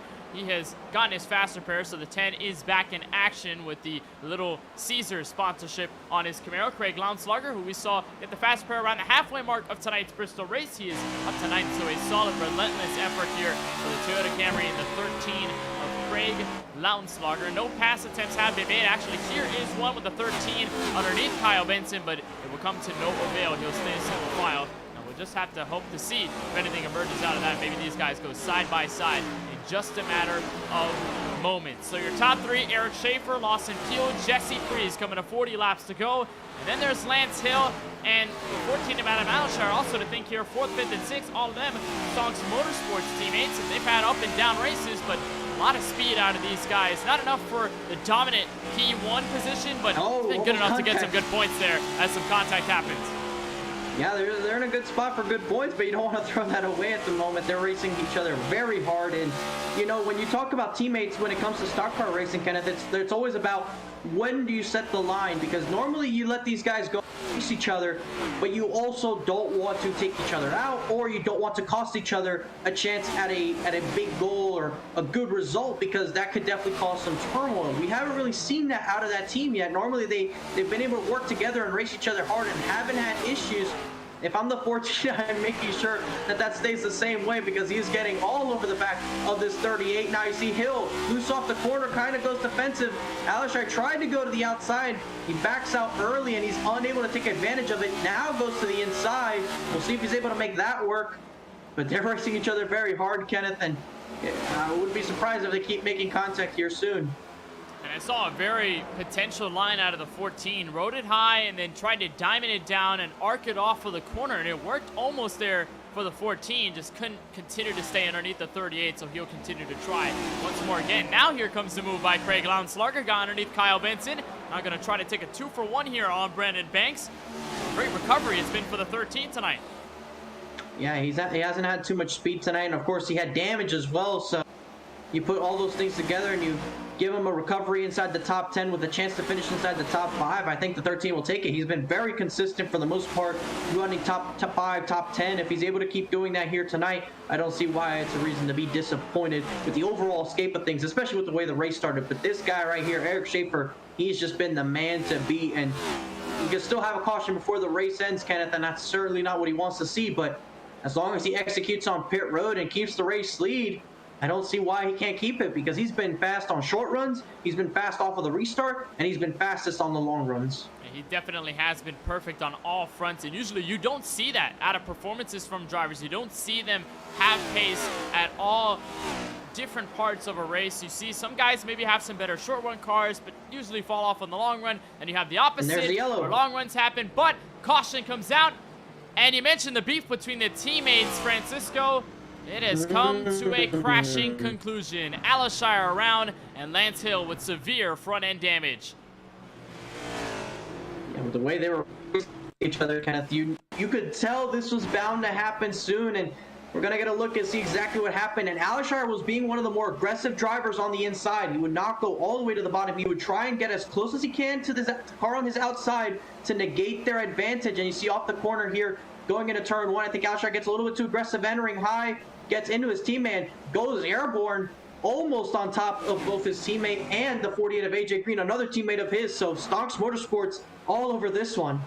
It's so tough to see all three of them get involved in this, and the 14 just went over the GoPro wave. You'll take a look at it right here going into the corner. 14 stays a little bit too high, gets into the 38, and then right there rides over the top of the 38. The 48 of AJ Green also getting front end clip damage. And what an avoidance job by Matt Roberts to swerve it down low in enough time to get out of it, and it just kind of pancaked everybody in that line on the outside because Kyle Benson also got some front end damage. Probably not as large as the Stock Motorsports guys.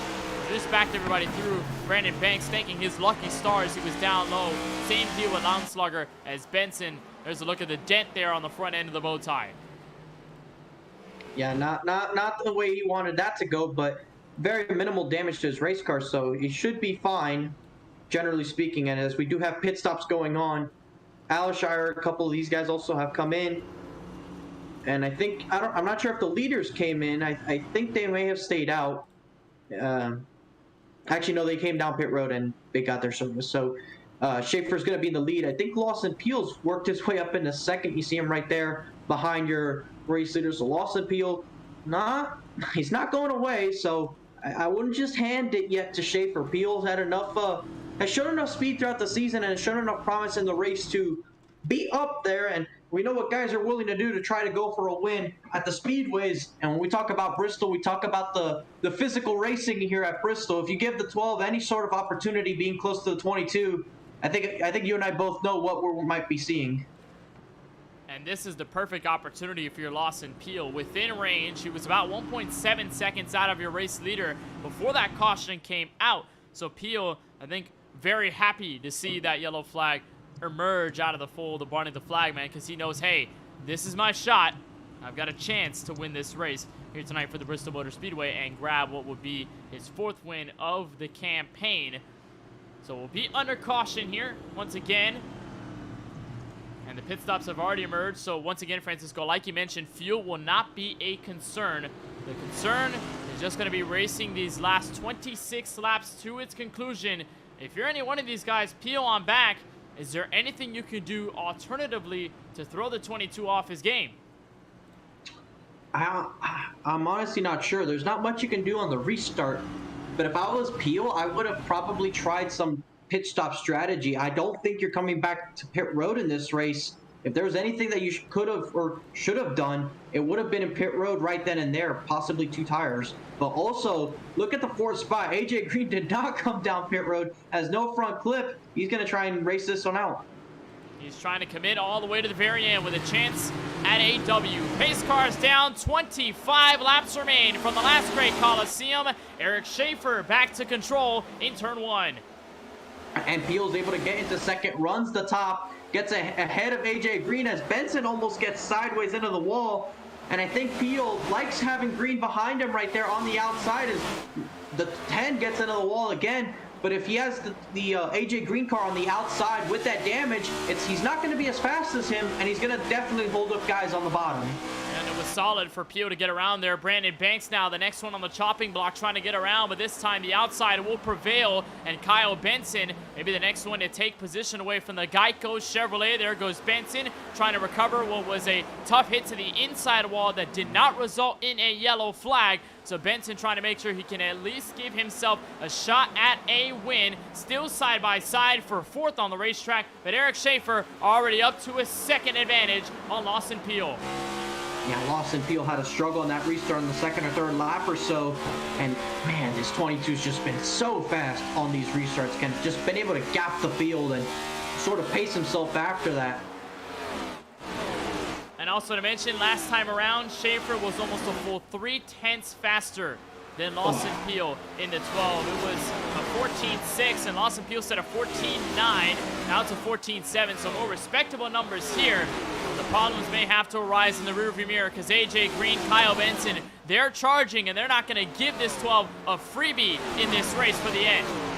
It's going to be tough for AJ Green because even if he makes a line work and tries to do something, that front clip, it'll keep him in 3rd, but I'm not sure he'll be able to attack. He'll definitely be able to defend. It's just going to be tough to make a pass when guys are running the outside like this if you don't have that extra little bit of power. But when you do get side by side, it's going to be very difficult. I could definitely see him holding on to this spot. I don't know if he'll get past Peel if Peel doesn't make a mistake, but caution on the racetrack. Looks like we have an incident on the back straightaway involving a couple of cars. You see Alishar still on pit road from the previous crash. But Benson, all the way at the back of the field, maybe he got involved in something here, Kenneth. See if something happened. We're looking through the field trying to find out who may have been involved. And I think it was Matt Roberts in the 16 who had trouble. Not sure if this is the direct cause of the yellow. Here's a look at the 16 car who got loose once again. And this has been the 3rd time that Roberts has suffered at some part of this Bristol Motor Speedway. I think there the yellow might have come out for that hit. Not entirely sure because he brings it underneath the apron and there's no problems after, so maybe not him directly on this case. We'll see if there's anybody else that might have had any other issues here. There's Kyle Benson, who was actually running in the top 5, so maybe Benson. This was it. Maybe he got a tap from either Launsager or just got loose, and it looks like there's our answer. Right, got loose, came back up the corner, and catches the apron and goes for a spin. Yeah, right there. That's the caution right there. He saved it, but he was very sideways out on the actual racetrack, and iRacing decided that it was going to be worthy of a yellow flag, so that's how we ended up there. So now we end up with the caution, and if you're the 22 Schaefer, as long as you're in the lead, you enjoy these cautions. Seen him been able to get good launches and been able to keep the lead. Though I will say, we've seen it before in a race or two in the past where he's had late race leads, and all it takes is a bobble on a restart that could cost you the win. I forgot what track it was, Kenneth, but it was not too long ago. We saw somebody leave on a stretch of restarts, and I think in the 2nd overtime attempt, it was just a little bobble, and it allowed somebody to overtake for the race win. I don't remember what track it was, but I know it happened recently. I think you may be referring to Richmond earlier this season. Colin Forrester had dominated the restart, dominated really the last part of the race, and then came the restarts. First green-white checkered was fine. Second green-white checkered also went smooth, but it was the 3rd green-white checkered that he stumbled. AJ Green got to the inside, and when that last caution waved, it was AJ Green nosing ahead. Not sure if you're thinking about that same race, but to me, that's what I think about when I think about a leader having control in the end, but then just losing it at the last second. It was not, actually. I remember it. I was thinking about it.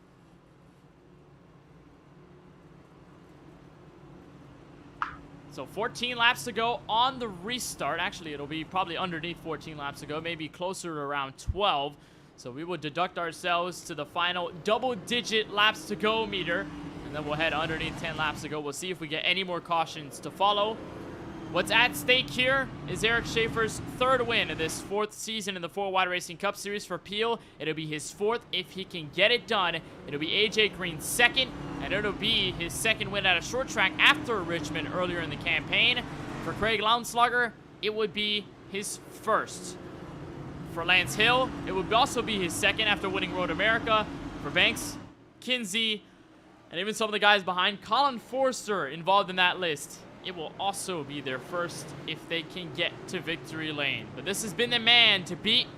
Eric Schaefer has been the best of the best so far, and it's up to the final 12 to see whether he can keep that namesake to his category. 22 will come out of turn 4. We'll get the jump on the restart. We'll clear the 12. We're back under green with 12 to go from Bristol. Peel got a decent enough launch, and he's close enough. He just has to maintain this gap to give himself a shot, but he's right there. It's a good restart from the 12, so he is not backing out anytime soon. Craig Lounslugger has stepped into 3rd. AJ Green trying to hold on to the very bottom with no front clip, but it's not working into his favor as they come out of turn 4. It'll be 10 laps to go from the last great Coliseum. 1/10 of a second between the 22 and the 12. And these 10 laps will go by rather quickly, Kenneth. It's a half-mile racetrack. This will be done in about 3 or so minutes if we stay under the green flag. And you see the 22 starting to put a little bit of a gap between himself and the 12, not allowing him to make any sort of late dives. And you saw Peel have a mistake off turn 4. Advantage 22. That's going to be crucial there with that mistake from the 12, because it'll reel in the 13. And Lounslugger isn't going to play nice here. He's probably going to go side by side with Peel if push comes to shove. 8 laps to go from Bristol. Kinsey gets turned around near the mid-pack with a caution wave. Answer is yes. 8 laps to go. Yellow flag is out. Colin Forster without a front clip. And you saw that happening right on the top of the screen. And that happened back where AJ Green was trying to race, Kenneth. He was trying to hold track position without a front clip, and somebody must have ran out of racetrack at some point trying to get around him. And we'll get a second at this. There you see Green there on the bottom. Kinsey almost into the outside wall, may have gotten into it. And there we see, this is off of turn 2, so it's going to happen. He's going to make a late dive to the inside of Colin Forster. Was clear for a second. He's not, he does get clear, but he gets loose, and then he gets some help. And around he goes, and well, they both saved it, but I guess right there, just before he saved it, iRacing through that caution, there was nobody really behind them for the most part, and they all were able to avoid it. So I know that iRacing threw that caution, but yeah, that could have possibly been one that stayed green, but nonetheless, we end up under the yellow flag. And that's been a lot of drivers tonight, just getting simply loose out of the corner. It's what happened to Kinsey, and it was a successful pass because Forster had backed down and said, all right, I'll give it to you for now. 93 with a successful move on the bottom. He just could not hold the car off of that transition to the 6 to 10 degrees of banking on the straightaway. So around went Kinsey, and then as Forster went for a drifting slide, that was more than enough for iRacing to constitute that as a yellow. So once more, we will be behind the iRacing official pace car, waiting for the end of this race. And for Peel, I think, Francisco, that was a sliver of hope because you had a solid restart. And while, yes, you weren't able to make a pounce, you weren't able to go to the inside or outside to punish the 22 for any sort of mistake on that restart, you still got within range. So that is going to give you some positive momentum and saying, hey, I still got a shot at beating this 22. I just need everything to get in the right place, right time for me at the end. It does. It gives you a slight hope of opportunity. You realize what you did on that it or do it better. And now you're starting to get into the grounds of anticipating the restart. And that's very difficult to do. It's very tough to try and anticipate when the leader goes because we have such a wide restart zone. The restart zone here is from the second the pace car leaves the racetrack to when the green lights turn on, which is not too far away from start-finish line. So you have a rather wide margin, so knowing when that leader will go is very difficult. However, if you're ready on the gas, if you just time an acceleration at the right time, get a good enough launch, that could be all it takes for you to be side by side with them. So we will go green flag racing, I believe, with under 3 laps to go, and this will be organic 2 to go. Organic green-white checkered restart. Indeed so, Francisco. So With the amount of cautions falling and the cards happening to end up on the same deck, I guess, we're going to go with 2 laps to go.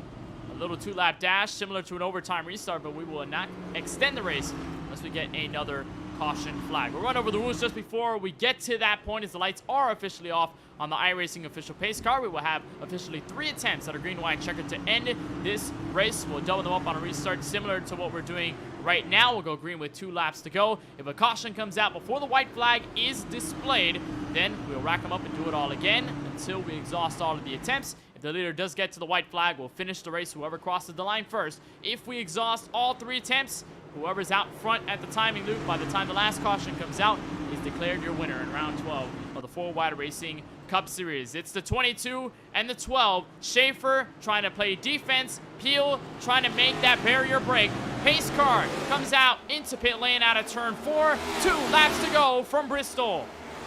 Peel with a good launch, and he's in second. He's looking to the inside. He is clear, though, and he gets very loose off the corner. Now he has to work. Bang! Brandon Banks now working for third. AJ Green trying to hold off. White flag in the air from the virtual Bristol Motor Speedway. The 22 of Eric Schaefer has gone to victory lane twice at 2.5-mile super speedways, but it's his first short track W of the 2022 season. Eric Schaefer wins at Bristol. And they're going to pile up into turn 1. A big crash after the checkered flag. Several cars involved with that one. But wow, Kenneth, what a night that 22's been able to put on. You see Peel's going to come up to congratulate him. But that 22 of Eric Schaefer has just tied up for the most wins on the season with the 12 of Lawson Peel. Both of those guys sit at 3 wins, Kenneth. So it is fair game between those two as far as championship odds and playoff situations are concerned. And there you see him now celebrating on the front straightaway. And he's going to try and do the Denny Hamlin celebration. He's going to try and do it in one line, but has a car in his way. But that was definitely what he's going to try and do there. But still, what a dominant night he's had, Kenneth. We haven't seen too many performances from him like that. 186 laps led. I think that tells you the story more than enough as Schaefer continues to burn it down. There's Lawson Peel, who comes home just short in second, but you got to give props here to the 12. Second place finish after losing the race at Coda, just short of the race win after spinning out of turn 20. But this time, a more respectable second place finish. It wasn't heartbreak at the last turn. It was just keeping his position amongst everybody else who was trying to take it away. And it's Eric Schaefer who comes home for his 3rd win. And by the way, along with Lawson Peel, that ties the 2 for the most wins in this 4-Wide Racing Cup Series Season 4 campaign. So what a job from Schaefer to really spark the fire in this part of the regular season. It's the right time to do it with the playoffs coming in soon enough. Yeah, those two guys, they're definitely looking like the ones to beat. Peel had those wins early on, and it's been a couple of races, and we talked about this last season with Colin Forrester. He got those early wins, and he was still fast enough and definitely contentious enough to win, but you have to get into victory lane if you're Lawson Peel. In one of the next couple of races, because the 22 has the momentum right now, if this is the guy you're battling for in the championship, you have to make sure you establish momentum. That's what we saw with Colin Forrester last season, and we saw it manifest into the playoffs. We saw him not being the same Colin Forrester saw in the first half. Let's not hope that that's what happens with the 12 of Lawson Peel. He's been fast in every race. Just one win is all it takes, and I definitely feel he is definitely capable of doing just that. So Eric Schaefer grabs win number 3 in this 2022 season. He wins by about half a second to Lawson Peel, who comes home second once more. Craig Lounslugger rebounded from a crash, or rather multiple crashes that could have taken him out of the race, held on to the faster pair, and ever since deploying it around the halfway mark of tonight's race, he held it steady and kept that Toyota Camry clean. He finishes 3rd. We'll talk to all 3 of them in our post-race coverage. Lance Hill does a solid job to hold into the top 5. Him and his teammate AJ Green come home 4th and 5th. Colin Forrester, the 3rd in that trio of Stocks Motorsports cars. He'll finish in 6th. Brandon Banks will come home in P7. It's a respectable rebound as well for CJ Munier in the 89. Didn't talk about him all race long. He comes home 8th. Kyle Benson is able to hold on for 9th, but not what he was looking for at the very end. And Nicholas Fizzuti rounds out your top 10. And 11th is Cody Kinsey, who qualified in the top 3, but he through the field and just wasn't the night he was hoping for. Tyler Murray struggled all race long with damage, finishes in 12th.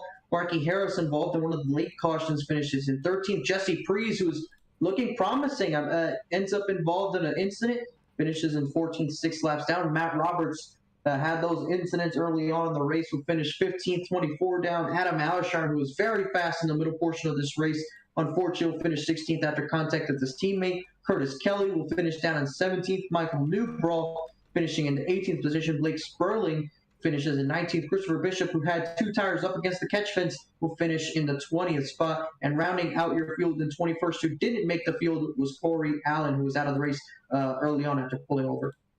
So Corey Allen is the last one here in this 21-car field from the virtual Bristol Motor Speedway. It's Eric Schaefer who comes to win number 3. And we'll have a bunch of info from him on the interview in Victory Lane and much more. We'll have our post-race coverage on the other side, but don't go anywhere. We've got more from the last great Coliseum. You're watching round number 12 of the 4 Wide Racing Cup Series at Bristol, live on MaxSpeedTV.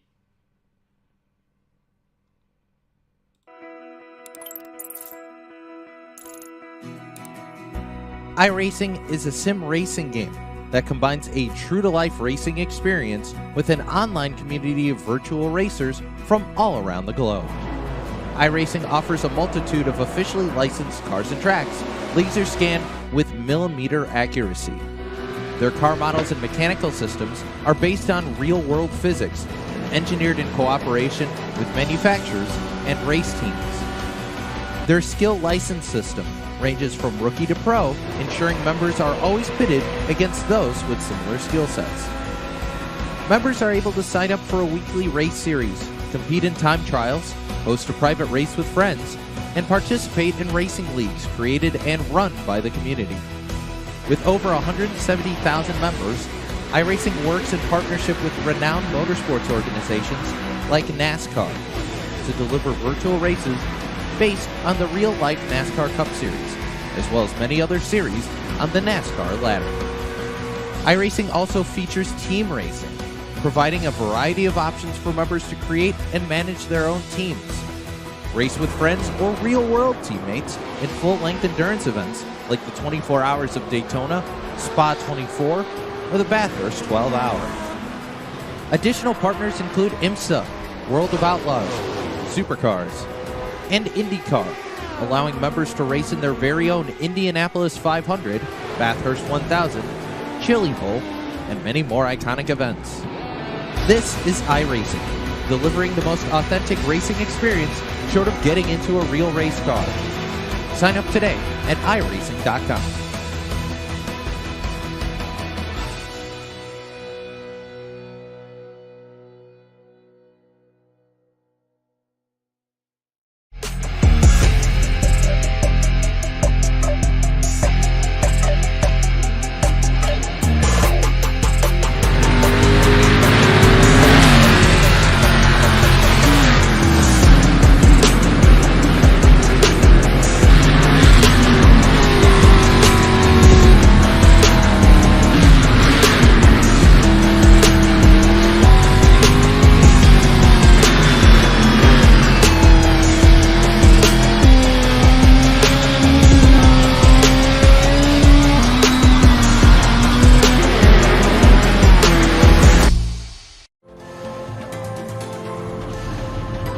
We've been waiting for this moment. Generations of innovation all coming together in one place. A pedigree of more than 70 years of NASCAR Cup Series history, from the past to the present, from Petty to Earnhardt to Elliott. Today, there's no more waiting. The future of NASCAR is now. Drive the next-gen cars today on iRacing and step into the next generation of racing.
Welcome back to the virtual Bristol Motor Speedway, where we kick off our post-race coverage here on MaxSpeedTV. Kenneth Bueno, Francisco Bacalao along with you for the ride, and we have just witnessed a third race win on behalf of Eric Schaefer, who dominates tonight's race, leads over 180 laps, and becomes the victor here at the last Great Coliseum. It's our time to take a moment. We'll step down a victory lane and talk with your winner once again. Eric, I want to first start off with the fact these short tracks, how good you've been on the ARCA series and the Cup series with low downforce or with a lot of power underneath the hood. There have been so many moments where you have been either dominant at these tracks or just simply good enough to win the race, but things never fell for you in the end, and it finally comes together.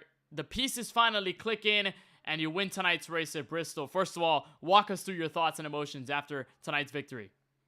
Yeah, I knew once I qualified first, man, it was a pretty good chance to try to stay up front all night. But I just there's something about these tracks, man. I just love short track racing, and once you get in a rhythm, I was able to stay up there. It's all about rhythm and momentum here, man. It's just all about hitting your marks and everything else. There was a couple of times, man, when Curtis passed me, I was like, oh wow, how did he do that? And then I saw what he did, and I was able to pass him and Benson back with the same move when I saw him stick it on the bottom. So it was a fun time, man. And you said their rhythm so important, so imperative here at a track like Bristol Motor Speedway. And with these next-gen cars, I mean, very different from any other car you can put on this track on the iRacing service. And it looked like you just had the master where a lot of guys got loose, a lot of guys got tight, hit the outside wall. What went right here, developing in that rhythm and just getting the muscle memory working to just put up fast lap over fast lap and gap the field when we were in long green flag runs here tonight? Just throttle management, man. A lot of actually both of them, throttle and brake management. Bristol, a lot of people don't realize, but Bristol, you gotta modulate the brake a lot going into the corner. You just can't go in there and freaking hammer down on the brakes. You gotta modulate a lot, and with doing that, it allows you to get back to the gas a little bit quicker and have a better drive off the corner and more forward bite and everything. And you just modulate the gas to not go all the way full throttle until you're straight. And once you do that with these cars, you're not going to have an issue driving. Certainly, you had no issue driving this number 22 to victory lane here tonight. So it's your third win in the Season 4 campaign. By the way, you tie with Lawson Pio for the most amount of wins by an individual driver this season. So that should be something nice to know on your behalf. But second half of the regular season, and you pretty much did the job to lock yourself into the playoffs. Now racking up these wins, how does the momentum look for the rest of this regular season, moving on to what's going to be our first playoff race at Nashville Superspeedway later in the year? Looking pretty good, man. I'm really looking forward to the playoffs. Me and Lawson, it's just going to be tough between me and him and the rest of the guys. I mean, this is a very, very competitive league right here. There's a lot of competitive guys in here. Lawson, Brandon, Kyle, Tyler, all of them, man. It's a very competitive league, but these 3 wins, man, just give me a little bit more confidence in driving this car better, because other than this league, I do not drive this car anywhere. So this is the only practice I get with this car, really. So it's giving me a little bit more confidence in driving it and everything else and just figuring it out. Certainly didn't look like practice. It looked like you had this car mastered from start to finish. But Eric, before we let you go here tonight, the virtual Bristol Motor Speedway on this third win, anybody you want to thank for making it all happen?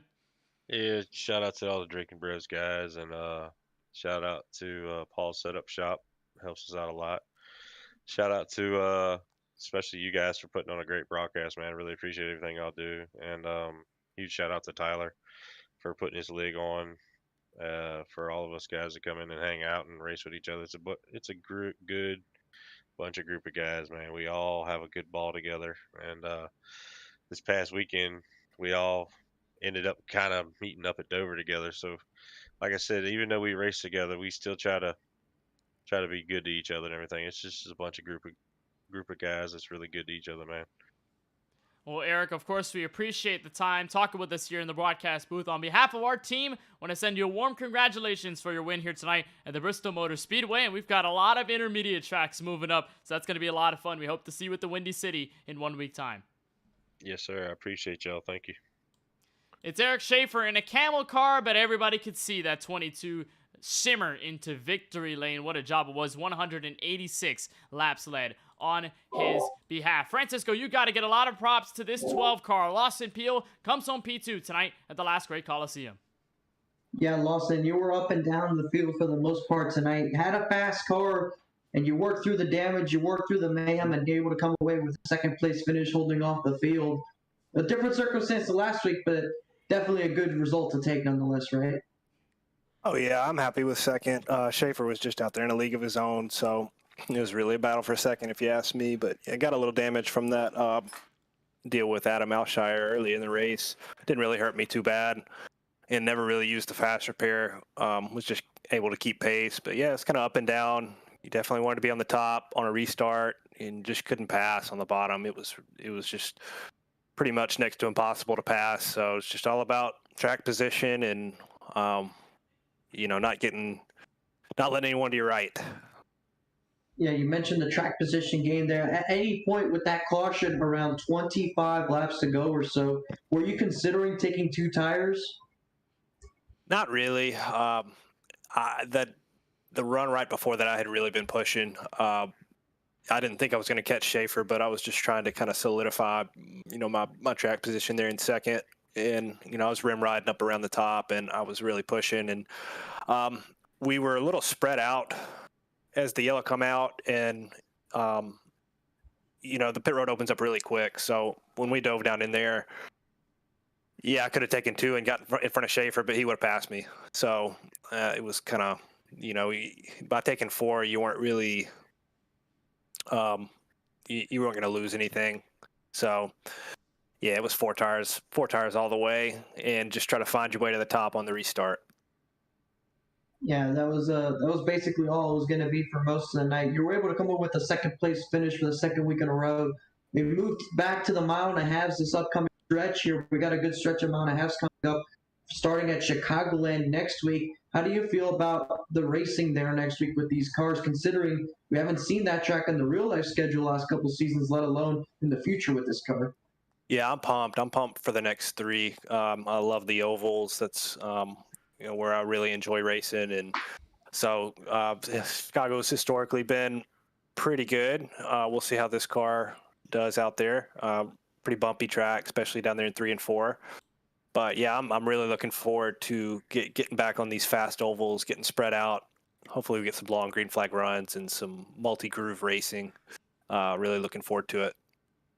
Yeah, and before we move there to next week, still kind of reminiscing on the now. A lot of people made this P2 possible. We'll give you the floor to give the shout-outs to everyone that helped you be able to do this.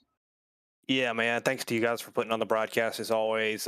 We're lucky to have y'all. Y'all do a really good job. And thanks to the 4Wide. Everybody comes out here and runs on the Wednesday nights, so we always have fun. Thanks to my Drinking Bros teammates out there. Congratulations to Schaefer on the win. He was just really, really fast tonight. So hats off to him.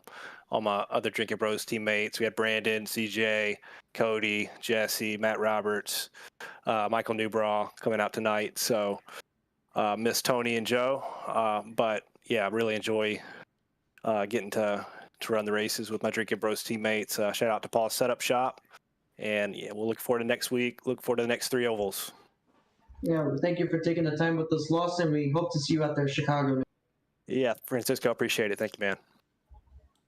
It's Lawson Peel who comes home in P2. What a job for Drinking Bros Racing in that 1-2 finish there between Schaefer and Lawson Peel. We'll talk to the driver who comes home last in this podium section. It's the 13 of Craig Lownslager, who rounds up a P3 finish here at the Bristol Motor Speedway. Craig, first of all, walk us through this rebound. It looked like at one point it was so bleak where you were in a couple of crashes, but that fast repair really set you off, flipped the switch for you, and it was a beautiful race on thereafter. Give us a perspective on what that was like for this race. Yeah, so basically once I started taking damage early in the race, I kind of just forced myself to stay out and not take that fast repair until I absolutely had to. So I kind of just batted around there for a while, and eventually took enough damage that I needed to take that fast repair. And thankfully we got a little longer run, I think, and just stayed out of trouble from then on out. And there was times when I was kind of backed up a little bit behind the field, couldn't really pass anyone, but kind of just was patient and let the race come to me. It certainly happened for you. And in those final restarts, I mean, you had a shot at the win, 4th place. You were kind of meandering around. There were a lot of guys trying to take position away. And over the race, we talked about the debate between the inside and the outside and how different positives can come from each. What was your perspective like behind the wheel, choosing in between the middle, inside, and the very top, which it looked like the choice for a majority of the drivers tonight? Once I got kind of late in the race and it was kind of got to the point where you had to decide whether you're going to try to ride the top or try to go by people on the bottom, I kind of just decided that the top was dominant and do whatever it took to stay up there. So I was a little bit concerned when I was in 3rd in that last restart, and if the 38 got a better restart, I could have been right back to the back of the pack. But I managed to slip up there, and the 88 went below the 12, I think, and thankfully he got a little loose and I got past him. But definitely kind of just at the end decided that just ride the top and just take whatever positions I could get out of it. So a top 3 tonight, and there are a lot of tracks up ahead, of course, to close out the regular season. And the next 3, 1.5-mile venues, bigger intermediate tracks. What are your thoughts on those and what you can do there to solidify a spot in the playoffs later this year? I think it'll be interesting. We haven't run an intermediate track in a while, so it could be interesting to see how those cars perform on some of them. Some of them, I think, the draft will be in play, and I have to deal with that. But I think others, like maybe Kansas, it might be a very good race for me. Might suit the way I like to race. So I'm kind of looking forward to those races and just, I think, pick up points, maybe even a win, and just stay in playoff contention. A lot of optimism, no doubt, though, coming out from tonight at Bristol. Craig, before we let you go here on this finish, is there anyone you just want to thank for making tonight's run possible? Kind of just always thank Tyler Murray for putting everything on this league, and hopefully we'll continue to run the league for many years to come, possibly. But yeah, just him and anyone who comes out and races clean. It's always great to have him. Well, we certainly appreciate the time, Craig. On behalf of our team, I want to congratulate you on the 3rd place finish here tonight from the last great Coliseum. And, of course, Windy City next week. That's going to be a lot of fun at the intermediate. We hope to see you there. Thanks. Should be interesting. So Craig Lounslugger comes home in 3rd, a rebound here for Lounslugger, and it's going to mean a lot moving forward going into what's going to be the playoff fight later this season. Francisco, what else can you say about the performance by Eric Schaefer? Led a majority of the laps, 186, and after winning 2.5-mile tracks this season, the short track win finally came to him. What a deserving win by the 22 tonight. Yeah, he was the fastest car, and you heard that by those guys we talked to. They just saw the 22, and they didn't even think about the race win. They were thinking about how they can get to P2. It's a dominant night by Eric Schaefer. Did a fantastic job to capture the win. Get his 3rd win of the season. His first that isn't on a 2.5-mile racetrack, which is important to get that versatility going, show that you can win on different platforms from that. When the playoffs do arrive, you're one to look out for. And, now that we have 2 guys with 3 wins and they're both teammates, now we're starting to get a clearer picture as to what this championship battle is starting to look like. We got 2 guys with 3 wins. We have Austin Riddy, who got a 2nd win at COTA. Wasn't able to defend his Bristol win here tonight, but we should see him back at Chicagoland next week, Kenneth, which, like you hear these guys talking, it should be interesting. A couple of updates were made to this car this past week, and I'm sure that there was some minor error updates that were made with the setups and all that. And I'm curious to see what it does with Chicagoland next week. Again, it's not a combination we'll see in real life, but it's definitely one that I wish we would see, considering that it would be a return to the high horsepower, low downforce package on a racetrack that produced some good racing while that package was in use. So I'm very excited for that. I'm very excited to return to the site of last season's championship at Atlanta Motor Speedway in 2 weeks, and of course, coming back home to Homestead Miami Speedway. Very excited to the Miami Grand Prix this upcoming weekend, but more than anything, very stoked about this race that we had here tonight. Again, just another shout out to Eric Schaefer. Very dominant night.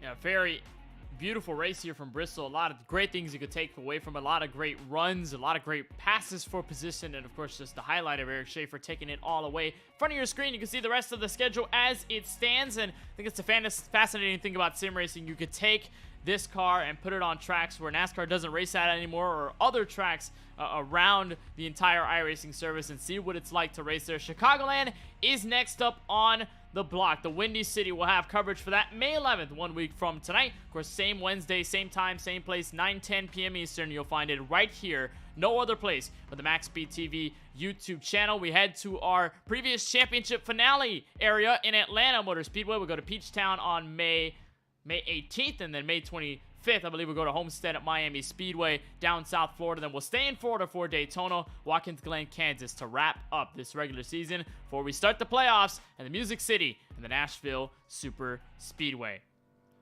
So job complete by Eric Schaefer, takes his 3rd win in this 4th season of the 4 Wide Racing Cup Series. So on behalf of everybody that makes it happen here at 4 Wide, for Tyler Murray, league owner, and everybody a part of the admin team and the race council for making these races happen each and every week, and on behalf of all of us at MaxSpeedTV, and for my colleague in the booth, Francisco Bacchial, I want to thank you so much for watching this broadcast of the 4 Wide Racing Cup Series from Bristol. My name is Kenneth Bueno. Until then, we'll see you 1 week from tonight, Windy City, homecoming, Chicago Land Speedway.